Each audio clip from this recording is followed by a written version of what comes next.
Hello बच्चों, welcome back to lecture 3 of chapter 2 science two Maharashtra board life processes in living organisms. अब students, इससे पहले वाले lectures में हमने वेरियस कंपोनेंट्स ऑफ फूड पढ़े। Carbohydrates, proteins, lipids, water, vitamins, fibre, याद है सारे।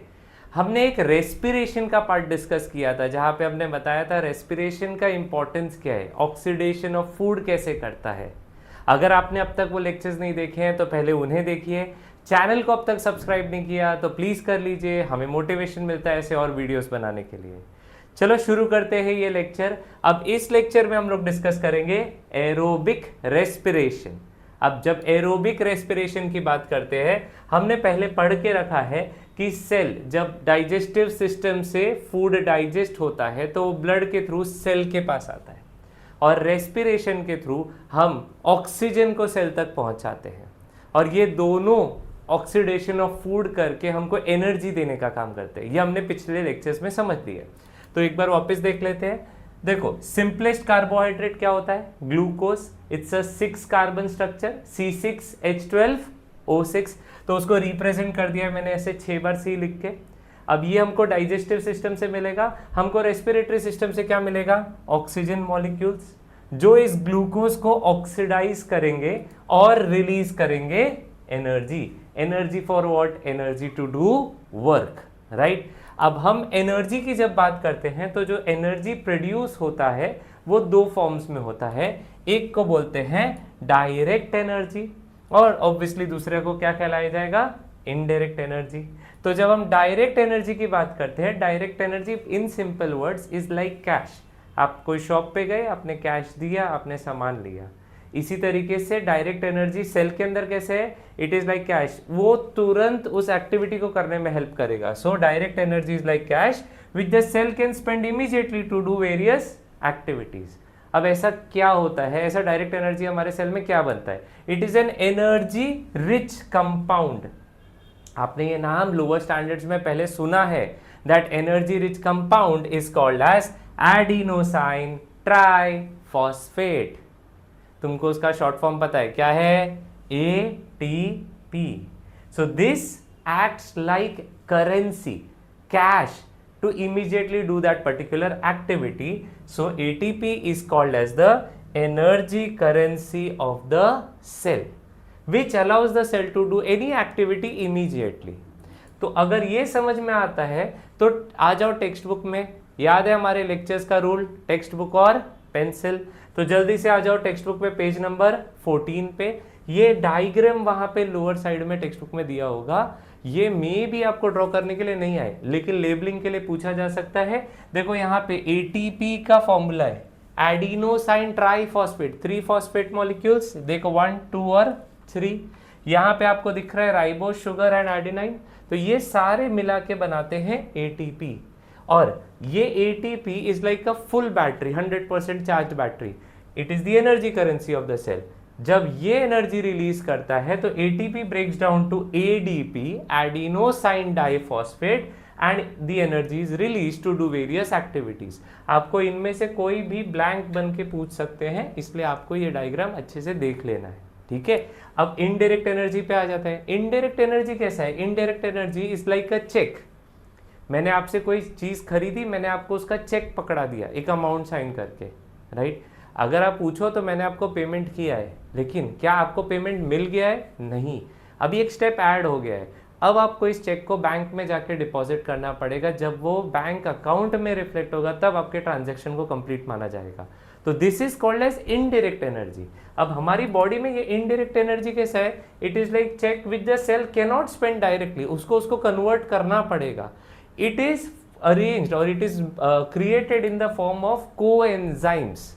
हमारी बॉडी में इनडायरेक्ट एनर्जी होती है, वो 2 कोएंजाइम्स के फॉर्म में रिलीज होती है। वो 2 कोएंजाइम्स का नाम है NADH2 और दूसरे का नाम है FADH2।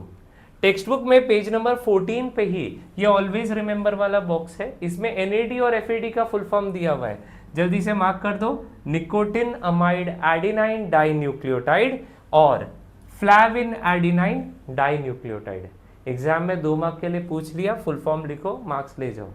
It is much better as compare to brief answers. अगर ये प्रिपेयर करके जाओगे तो ये ज्यादा स्कोरिंग है। तो NADH2 and FADH2 are two coenzymes which are indirect form of energy। अगर इनको डायरेक्ट में कन्वर्ट किया तो ही सेल को एनर्जी मिलती है। अब हम शुरू करने वाले हैं एरोबिक रेस्पिरेशन के स्टेजेस या स्टेप्स को। तो देखो, ये जो ग्लूकोज से एनर्जी रिलीज होने का प्रोसेस है, this is not a one step process कि बस ऐसे किया और वो एनर्जी रिलीज हो गया। In fact it is divided into 3 stages. तो देखो, हम लोग डिस्कस कर रहे हैं step by step oxidation of food. तो what is the first step? The first step is called as glycolysis. क्या नाम है? ग्लाइकोलाइसिस। सेकेंड वाला है क्रेब्स साइकिल। कौन सा cycle? Krebs cycle. And the last one is ETC reaction. क्या है? ETC reaction. और ये कंसिस्ट करता है हमारे सेल्यूलर रेस्पिरेशन में। पिछले लेक्चर्स में हमने बोला था रेस्पिरेशन का सिर्फ एक पार्ट हमको पता है, इनहेलेशन एक्सहेलेशन। वो ऑक्सीजन सेल में जाके क्या करने वाला है? वो ये करने वाला है, ग्लाइकोलाइसिस, क्रेब्स साइकिल और ETC रिएक्शन। और इस लेक्चर में हम इन्हीं तीनों टॉपिक्स को डिटेल में पढ़ने वाले हैं। तो शुरू करते हैं पहला वाला। पहले वाले का नाम क्या है? ग्लाइकोलाइसिस। तो जब ग्लाइकोलाइसिस की बात करते हैं, it was discovered by Gustav Embden, Otto Meyerhof and Jacob Parnas. Scientist के नाम है Gustav Embden, Otto Meyerhof and Jacob Parnas. आप देख सकते हो मैंने यहाँ पे इनके सरनेम्स के फर्स्ट लेटर को हाईलाइट किया हुआ है, इसीलिए इनको क्रेडिट देने के लिए फॉर द डिस्कवरी इसको एक और नाम दिया गया, EMP पाथवे। अब टेक्स्ट बुक में जल्दी से पेज नंबर 15 पे आ जाओ और ग्लाइकोलाइसिस को पॉइंट वाइज मार्क करते हैं। तो पहला पॉइंट हम लिखेंगे, the process of glycolysis was discovered by 3 scientist, इनके नाम। Point number 1। Point number 2, hence glycolysis is also called as Embden Meyerhof Parnas pathway, EMP pathway. तो ग्लाइकोलाइसिस का आंसर लिटरली पॉइंट वाइज बता रहा हूं। Point number 1, point number 2 on page number 15। अब glycolysis में होता क्या है ये देखते हैं। ग्लाइकोलाइसिस होता कहां पे? सबसे पहले इट हैपेंस और it takes place in the cytoplasm. तो cytoplasm, this is a cell, right? ये येलो में हम उसको साइटोप्लाज्म में डिपिक्ट कर रहे हैं। हमारा ग्लूकोज का मॉलिक्यूल आ गया 6 कार्बन, इसीलिए यहाँ 6C लिखा हुआ है।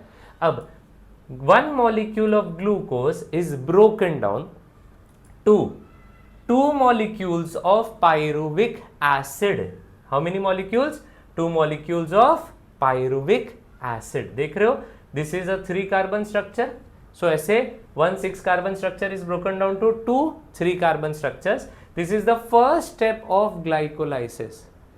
1 molecule of glucose, 6 carbon is broken down to 2 molecules of pyruvic acid which is 3 carbon. जब ये होता है तो हमको क्या क्या मिलता है? हमको मिलता है डायरेक्ट एनर्जी 2 ATP, हमको मिलता है इनडायरेक्ट एनर्जी 2 NADH2 और हमको मिलता है एक by product which is 2 molecules of water. So 2 molecules of ATP, NADH2 and H2O is formed when glucose is broken down to pyruvic acid. तो टेक्स्ट बुक में पेज नंबर 13 पे आ जाइए और मार्क कीजिए पॉइंट नंबर 3 ऑफ ग्लाइकोलाइसिस। पहले तो हमने already mark कर लिए, तो थर्ड क्या है? Process of glycolysis occurs in the cytoplasm. And point number 4, इसमें हमको क्या क्या मिलता है? So we get 2 molecules of pyruvic acid, ATP, NADH2 and water. Are we clear with this? Done. अब आंसर खत्म नहीं हुआ है, ग्लाइकोलाइसिस कंटिन्यू हो रहा है। ये जो पाइरुविक एसिड बना है ये फर्दर कन्वर्ट होता है into 2 molecules of acetyl coenzyme A, short में बोलते हैं acetyl CoA। ठीक है, ये भी 3 कार्बन, ये भी 3 कार्बन, ये भी 3 कार्बन, ये भी 3 कार्बन। इस प्रोसेस में हमको मिलता है 2 molecules of NADH2 and a by product which is carbon dioxide. तो नाउ आपका ग्लाइकोलाइसिस खत्म होगा जब आप मार्क करोगे point number 5, molecule of pyruvic acid is broken down to acetyl CoA and NADH2 or CO2 are released. So this is the first answer of the lecture which is very very important, which is glycolysis. Scientist का नाम, क्यों EMP pathway बोला, कहाँ होता है, क्या होता है और उसके दोनों स्टेप्स, उस होने से क्या क्या रिएक्शन से क्या क्या बाई प्रोडक्ट्स और प्रोडक्ट्स मिलते हैं, वो हमने ग्लाइकोलाइसिस में पढ़ा। तो लास्ट स्टेप हमको याद है कि एसिटाइल कोएंजाइम ये कहाँ बना है? साइटोप्लाज्म में, राइट? अगला प्रोसेस आफ्टर ग्लाइकोलाइसिस क्या है? Krebs cycle. तो देखो क्रेब्स साइकिल में हम बोलेंगे सबसे पहले तो नोटिस करो ये एसिटाइल कोएंजाइम साइटोप्लाज्म से मूव कहाँ हो गया? ये स्ट्रक्चर को क्या बोलते हैं? ये सेल ऑर्गेनल को क्या बोलते हैं? इसको बोलते हैं माइटोकॉन्ड्रिया। क्या बोलते हैं? माइटोकॉन्ड्रिया। सो क्रेब्स साइकिल कहाँ होता है? माइटोकॉन्ड्रिया में। तो देखो आगे, so it takes place in the mitochondria. Text book में पेज नंबर 13 पे आ जाओ, under the heading tricarboxylic acid cycle. थोड़ी देर में आपको समझेगा कि ये ऐसा नाम क्यों दिया गया है। फर्स्ट पॉइंट मार्क कर दो, both molecules of acetyl co A enter the mitochondria. ठीक है, first point of Krebs cycle.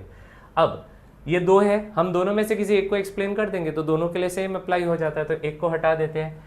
Acetyl coenzyme A का ब्रेकडाउन शुरू होगा, पहले ग्लूकोज का हुआ पाइरुविक एसिड में, फिर एसिटाइल कोए में।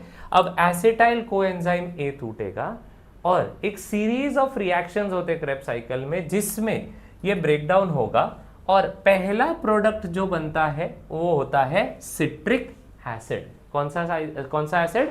Citric acid. अब स्टूडेंट्स यहाँ पे एक छोटा सा पॉइंट है जो टेक्स्ट बुक में मिसिंग है लेकिन आपको समझाने के लिए इंपॉर्टेंट है। सिट्रिक एसिड में 3 कार्बोक्सिलिक एसिड ग्रुप्स होते हैं। केमिस्ट्री में हम फंक्शनल ग्रुप्स पढ़ते हैं, तो उसमें एक फंक्शनल ग्रुप होता है कार्बोक्सिलिक एसिड। सिट्रिक एसिड में कितने होते हैं? 3 होते हैं। इसीलिए इसको एक और नाम दिया गया क्योंकि फर्स्ट स्टेबल कंपाउंड जो क्रेब्स साइकिल में बनता है वो सिट्रिक एसिड होता है और सिट्रिक एसिड में 3 कार्बोक्सिलिक एसिड्स होते हैं, इसलिए इसको नाम दिया गया ट्राई कार्बोक्सिलिक एसिड साइकिल। सबको समझ में आ रहा है? So cyclic chain of reaction is called as tricarboxylic acid cycle. It is operated only in the mitochondria. बहुत स्टूडेंट्स को ये नहीं पता चलता कि ये नाम क्यों दिया। First stable compound citric acid, उसमें 3 कार्बोक्सिलिक एसिड होते हैं, इसलिए tricarboxylic acid cycle. Clear with this so far? चलो आगे बढ़ते हैं। अब क्रेब्स साइकिल में ये एसिटाइल कोएंजाइम है, पहला कंपाउंड तो सिट्रिक एसिड बनेगा लेकिन ये पूरी तरह से ऑक्सीडाइज हो जाएगा क्रेब्स साइकिल में। तो यहाँ पे ऑन कंप्लीट ऑक्सीडेशन ये एसिटाइल कोएंजाइम में पूरा गायब हो गया, तो क्या क्या मिलेगा? तो हमको मिलेगा ATP, NADH2 and FADH2 and by products H2O and CO2। ठीक है, तो पॉइंट नंबर 3 मार्क करो यहीं पे पेज नंबर 13 पे। अब इसके बाद क्रेब्स साइकिल में हम लोग 1-2 पॉइंट्स और ऐड करेंगे। ये जनाब, इनको आप देख रहे हो, इनका नाम है सर हैंस क्रेब। आपने गैस कर लिया क्यों क्रेब्स साइकिल? क्योंकि इन्होंने डिस्कवर किया था। तो टेक्स्ट बुक में पेज नंबर 15 पे आओ, वहां पे ऊपर एक बॉक्स है, येलो बॉक्स, उसमें देखो यहाँ पे ये लिखा हुआ होगा, तो मार्क करो it was discovered by sir Hans Kreb, hence the name Krebs cycle. और इस डिस्कवरी के लिए उनको मिला था Nobel prize in the year 1953। तो ये हमारे क्रेब्स साइकिल के आंसर में ही मेंशन करोगे the next 2 points of Krebs cycle. हमने अब तक ग्लाइकोलाइसिस कवर किया जिसमें glucose, pyruvic acid acetyl CoA, और अभी हमने देखा एसिटाइल कोए टूट के कई कंपाउंड्स बनाता है जैसे ATP, NADH2, FADH2, H2O और CO2। बराबर। इस लेक्चर के स्टार्टिंग में मैंने बोला था डायरेक्ट एनर्जी और इनडायरेक्ट एनर्जी, याद आ रहा है?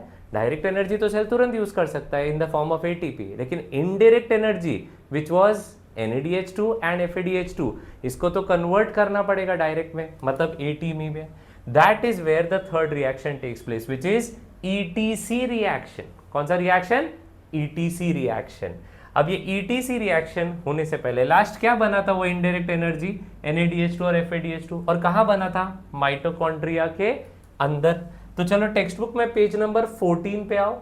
ETC रिएक्शन का फुल फॉर्म है इलेक्ट्रॉन ट्रांसफर चेन रिएक्शन। क्या नाम है? Electron transfer chain reaction. In simple words, electron transfer chain reaction में ये सारा इनडायरेक्ट एनर्जी को हम डायरेक्ट में कन्वर्ट करेंगे, और उसका कन्वर्जन का अपना एक रेशियो होता है। 1 molecule of NADH2 will be converted into 3 molecules of ATP। तो देखो ये होता कहाँ पे है? It takes place in the mitochondria. It is a series of reaction जिसमें NADH2 और FADH2 को ब्रेक डाउन करेंगे। पॉइंट नंबर 1 ये है, 1 मॉलिक्यूल ऑफ NADH2 कितना ATP बनाएगा? 3 ATP। And similarly 1 molecule of FADH2 कितना ATP बनाएगा? 2 ATP। तो यहाँ पे पॉइंट नंबर 2 मार्क करो। 3 molecules of ATP are obtained from each NADH2 and 2 molecules of ATP are formed from each FADH2 molecule। इसमें एक बाई प्रोडक्ट भी बनता है और वो बाई प्रोडक्ट होता है H2O। So besides ATP, water molecules are also formed in this reaction।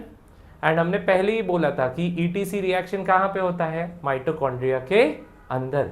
ये सारे पॉइंट्स एक ही साथ है पेज नंबर 14 पे, और इसका पूरा समरी सिर्फ एक ही लाइन है, all indirect energy is converted to direct energy in ETC reaction. सबको समझ में आया? अब स्टूडेंट्स, हमने अब तक वो सेल्यूलर रेस्पिरेशन के तीनों स्टेजेस कर लिए, ग्लाइकोलाइसिस, क्रेब्स साइकिल और ETC रिएक्शन। मेरे हिसाब से इस चैप्टर के बहुत इंपॉर्टेंट आंसर्स है ये, इजी है, स्कोरिंग है, आपको अच्छे से पढ़ना है।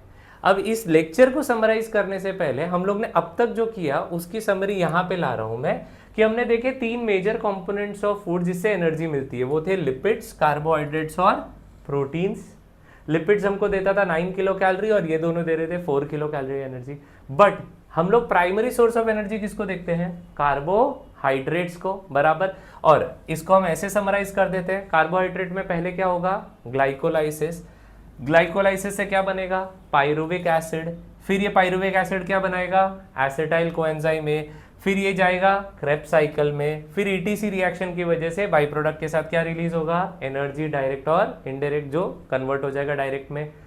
अगर बॉडी में कार्बोहाइड्रेट की कमी हुई तो लिपिड्स और प्रोटीन्स अपना रेगुलर काम छोड़ के पहले एनर्जी प्रोवाइड करने में मदद करते हैं।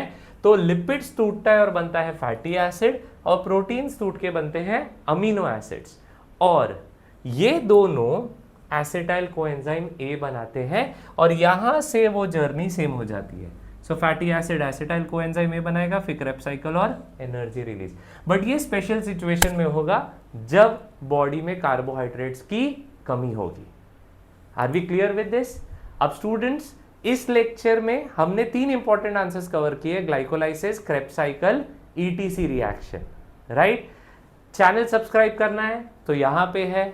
इस चैनल का आप अगर ये चैप्टर का लिंक देखना चाहते हो, प्लेलिस्ट देखना चाहते हो, यहाँ पे है, और मेरे रीसेंट वीडियोस हम यहाँ पे अपलोड करेंगे। See you in the next lecture, till then bye bye.